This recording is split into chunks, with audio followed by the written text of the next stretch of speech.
Police point નજીક ગાંધી ચોકમાં લૂંટનો બનાવ બન્યો। 1 લાખ રૂપિયા લઈ જતા વ્યક્તિ પાસેથી થેલો ઝૂંટવી લૂંટારા ફરાર થયા। ધૂમ સ્ટાઇલથી બુલેટ પરથી થેલો ઝૂંટવી લૂંટારાઓ ફરાર થયા। ગાંધી ચોકમાં 1 લાખની થેલીની ચીલ ઝડપ કરી લૂંટારાઓ ભાગ્યા, જેના સીસીટીવી પણ સામે આવ્યા છે। બાઇક સવાર ત્રણેય લૂંટારુઓને શોધવા પોલીસ તપાસમાં જોડાઈ છે। તો ત્યાં કોઈક હવે લબર મૂછ્યો હતો, જર્સી પહેરેલો હતો માણસ, તો એને એ ગાડી ઉપર જે બાંધેલી થેલી હતી લઈને ભાગ્યો। તો મને દુકાનદારે બૂમ પાડીને કીધું, કાકા તમારી થેલી કોઈક ચોર લઈને ભાગ્યો છે। તેઓ મેં ગાડી ટર્ન મારીને પાછળ દોડ્યો, પણ મેં બૂમ બી મારી કે ભાઈ ચોર મારી થેલી લઈને ભાગ્યો છે, પણ એ દોડતો દોડતો આ બાજુ આવી ગયો। ભાવનગરમાં સિંહની પજવણીનો વિડીયો વાયરલ થયો। તળાજાના બાંભોર ગામ પાસેનો આ વિડીયો કે જ્યાં શિકાર કરતા સિંહોની પજવણી કરવામાં આવી।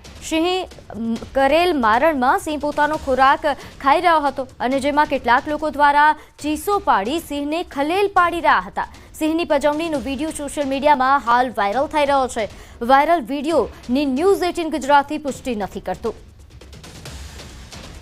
તો શિકાર કરતા સિંહોની પજવણીનો આ વિડીયો, જેમાં એક વ્યક્તિ સિંહની પજવણી કરતો સ્પષ્ટ દેખાય છે, તો જેનો વિડીયો હાલ ખૂબ વાયરલ થઈ રહ્યો છે। નોંધનીય છે કે અહીં સિંહ પોતાના મારણ કરેલા શિકારનો ખોરાક આરોગી રહ્યો છે અને તે દરમિયાન આ લોકો દ્વારા સિંહની પજવણી કરવામાં આવે છે અને વિડીયો ઉતારવામાં આવે છે। આ વિડીયો હાલ વાયરલ થઈ રહ્યો છે અને ઘણા સવાલો પણ ઉઠી રહ્યા છે। નોંધનીય છે કે હાલ આ વાયરલ વિડીયોની પુષ્ટિ ન્યૂઝ 18 ગુજરાતી કરતું નથી, પરંતુ જે આ વિડીયો વાયરલ થઈ રહ્યો છે તે ઘણા સવાલો ઊભા કરી રહ્યું છે। નર્મદા ડેમમાં ઉપરવાસમાંથી પાણીની આવકમાં ઘટાડો નોંધાયો। જો કે ડેમનું રૂલ લેવલ જાળવવા માટે જ આવકમાં કોઈ ઘટાડો કરવામાં નથી આવ્યો। હાલમાં ડેમની સપાટી 132.57 મીટર છે, એટલે કે 24 કલાકમાં 1 મીટરનો ઘટાડો જોવા મળ્યો છે। ડેમમાં પાણીનો સંગ્રહ એ 79.89% છે, જેમાં 4%નો ઘટાડો જોવા મળ્યો છે। ડેમમાં પાણીની આવક 1,72,302 ક્યુસેક થઈ રહી છે। નર્મદા ડેમમાં ઉપરવાસમાંથી આવતા પાણીની આવકમાં ધરખમ ઘટાડો જોવા મળ્યો છે। ગઈકાલે પાણીની આવક 4.50 લાખ ક્યુસેક હતી, તે ઘટીને 1.72,000 ક્યુસેક થઈ ગઈ છે। જો કે આવક ઘટી છે, પણ નદીમાં પાણીની જે જાવક છે તે 3,95,891 ક્યુસેક છોડવામાં આવી રહ્યો છે। હાલ નર્મદા ડેમના 15 દરવાજા ખોલીને નદીમાં પાણી છોડવામાં આવી રહ્યું છે, જેના કારણે નીચાણવાળા વિસ્તારોમાં એલર્ટ આપવામાં આવ્યું છે। જેને લઈને વધુ વિગત સાથે આપણી સાથે સંવાદદાતા દીપક જોડાઈ ગયા છે। દીપક, હાલ જે પાણીની જાવક ડેમમાંથી કરવામાં આવી રહી છે, કયા કયા વિસ્તારો છે કે જ્યાં એલર્ટ અપાયું? બિલકુલ, ખાસ વાત કરીએ તો હાલ ભરૂચ માટે એક સારા સમાચાર કહી શકાય, કારણ કે જે નર્મદા ડેમની સપાટી છે એ સપાટી સ્થિર છે, પરંતુ ઉપરથી મધ્યપ્રદેશમાં જે આવક થઈ રહી છે જેનો ઘટાડો નોંધાઈ રહ્યો છે।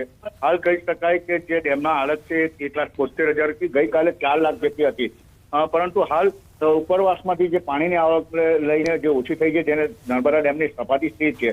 કહી શકાય કે જે નર્મદા નદી 2 કાંઠે વહી રહી છે, જેમાં સીધા અસર ભરૂચને કરી શકે છે, કારણ કે ભરૂચમાં વોર્નિંગ લેવલ પર આવી ગયું છે। માત્ર 2 ફૂટ જ જે પાણી છે એ સપાટી પર છે। ત્યારે હાલ નર્મદા, ભરૂચ અને વડોદરાના 27 જેટલા ગામોને એલર્ટ કરી દેવામાં આવ્યા છે। જી આભાર માહિતી આપવા બદલ।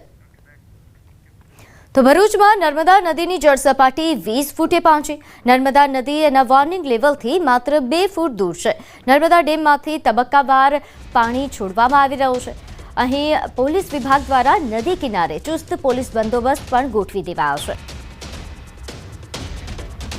તો ભરૂચમાં હાલ જે રીતે નર્મદા ડેમમાંથી જે પાણી છોડવામાં આવી રહ્યું હતું, તેના કારણે અહીં ગતરોજ વોર્નિંગ પણ જાહેર કરવામાં આવી હતી। ઘણા વિસ્તારો કે જ્યાં નર્મદા નદીના પાણી આવ્યા ત્યાં એલર્ટ આપવામાં આવ્યું હતું, જેને લઈને વધુ વિગત સાથે આપણી સાથે સંવાદદાતા ભાવિન જોડાઈ ગયા છે।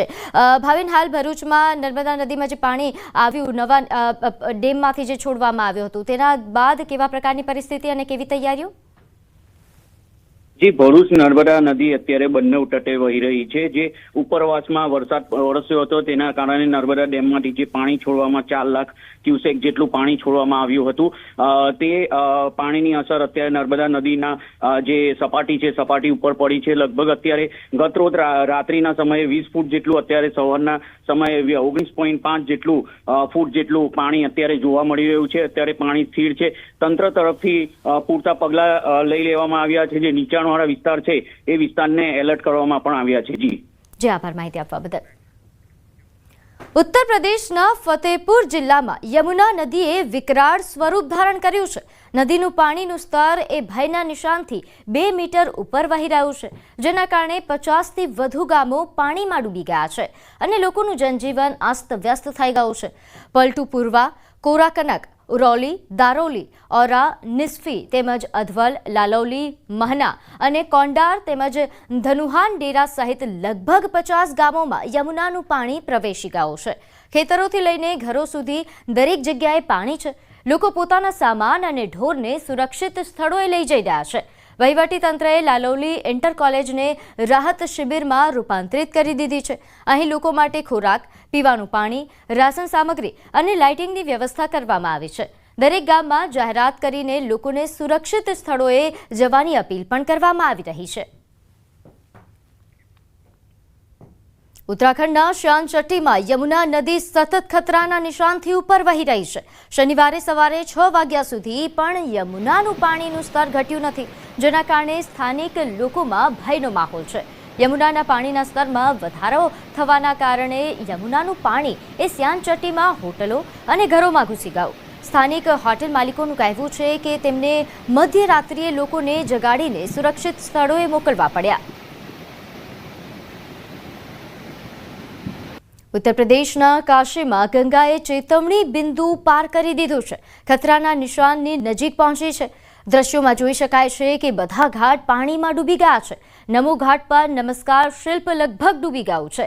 મણિકર્ણિકા ઘાટ પર છત પર અહીં અગ્નિ સંસ્કાર થઈ રહ્યા છે. પાણીનું સ્તર પ્રતિ કલાક 2.5 સેન્ટીમીટરના દરે વધી રહ્યું છે. કાશીની શેરીઓમાં હોડીઓ દોડવા લાગી છે.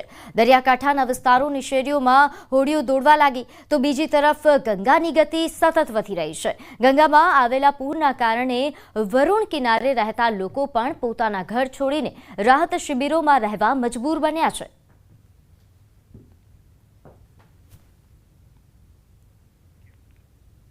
તો ઉત્તર પ્રદેશના હમીરપુર જિલ્લામાં યમુના અને બેતવા નદીઓના વધતા પાણીના કારણે અરાજકતાનો માહોલ સર્જાયો છે. શહેરની અંદરના ઘણા વિસ્તારો પૂરના પાણીમાં ડૂબી ગયા હોવાથી ડઝનબંધ ગામો અને કેમ્પોને ખાલી કરાવવામાં આવ્યા છે. યમુના અને બેતવા નદીઓ સતત ભયના નિશાનથી ઉપર વહી રહી છે. આવી સ્થિતિમાં જિલ્લાના ઘણા કનેક્ટિંગ રોડ તૂટી ગયા છે. શહેરના રસ્તાઓ પર પાણી જ પાણી દેખાય છે. જ્યાં એક સમયે વાહનો ઝડપથી દોડતા હતા, ત્યાં આજે લોકો સલામત સ્થળોએ જવા માટે મજબૂર છે. લોકોને પોતાના ઘર છોડીને અન્ય સ્થાને જવાની ફરજ પડી રહી છે. હાલમાં પણ સેંકડો ઘરોમાં પાણી ભરાઈ ગયા છે અને લોકો પોતાના ઘરોની છત પર રહીને પૂર ઓછું થવાની રાહ જોતા જોવા મળે છે. તેઓ મદદની રાહ જોઈ રહ્યા છે કે કોઈ ખોરાક અને પાણીની વ્યવસ્થા કરી આપે. મ્યુનિસિપલ ટીમ કેટલીક જગ્યાએ તેમને ખોરાક મોકલી રહી છે. જોકે લોકોનો જિલ્લા વહીવટી તંત્ર પ્રત્યે અસંતોષ સ્પષ્ટ દેખાઈ રહ્યો છે. આગળ વાત કરીએ ગુજરાતમાં 3 સચિવની બદલી. મોના ખંધાર, રમેશ મીના, પી ભારતીની બદલી કરવામાં આવી. મોના ખંધારની ગ્રાહક વિભાગ મુખ્ય સચિવ પદે નિયુક્તિ તો રમેશ મીનાની બંદર પરિવહન વિભાગના મુખ્ય સચિવ પદે નિયુક્તિ. આ ઉપરાંત પોનુ ગુમતાલ્લા ભારતીની વિજ્ઞાન અને ટેકનોલોજી વિભાગના સચિવ પદે નિયુક્તિ. તો ગુજરાતમાં મહત્વપૂર્ણ સમાચાર 3 બદલીઓ કરવામાં આવી છે, જેમાં સચિવોની જે બદલી થઈ મોના ખંધાર, રમેશ મીણા અને પી ભારતીની બદલી કરવામાં આવી છે. મહત્વની બાબત એ છે કે મોના ખંધારની બદલી એ ગ્રાહક વિભાગ મુખ્ય સચિવ પદે થઈ.